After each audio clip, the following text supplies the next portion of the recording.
ধীরে ধীরে চালাও সরে সীমার আমারি গলা,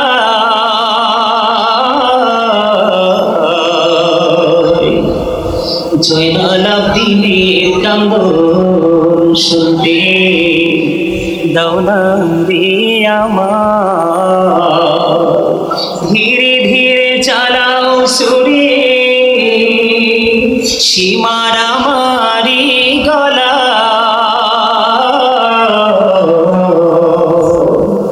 জয়নাল আবদিনের কান্দন শুনতে দাও না রে আমার।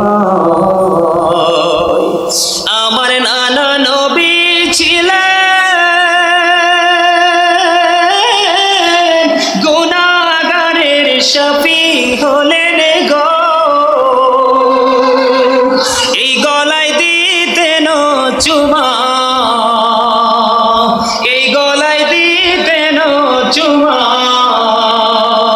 নানাজি সদা।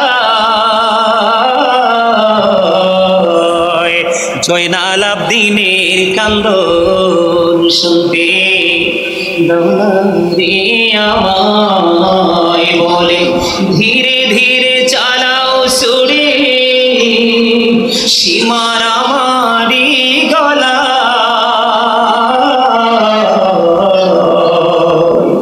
জয়নাল আবদিনের কান্দন শুনতে দাও না রে আমার।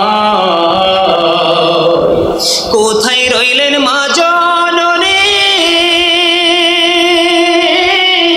তোমার হুসাইন ধরাশায়ী গো, সীমার বসিল মাগো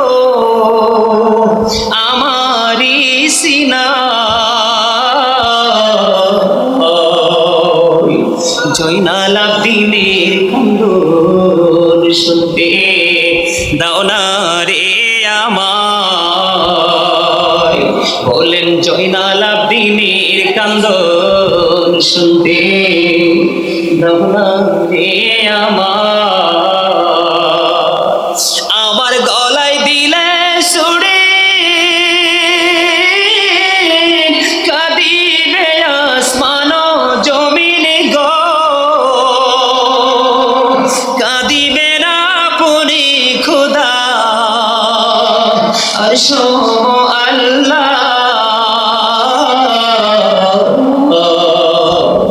জয়নাল আবদিনের কান্দন শুনতে দাও না রে আমায়। মারহাবা বলেন। আমি যে আলোচনাগুলো এতক্ষণ করেছি না, এই আলোচনারই কিছু অংশ কবি রাইটার তার লেখনীর দ্বারা সরে সরে তুলে ধরেছেন। এগুলো কি আমাদেরকে আবার পুনরায় কি 61 হিজরিকে মনে করিয়ে দেয় না? সত্য এবং মিথ্যার পার্থক্যের জন্য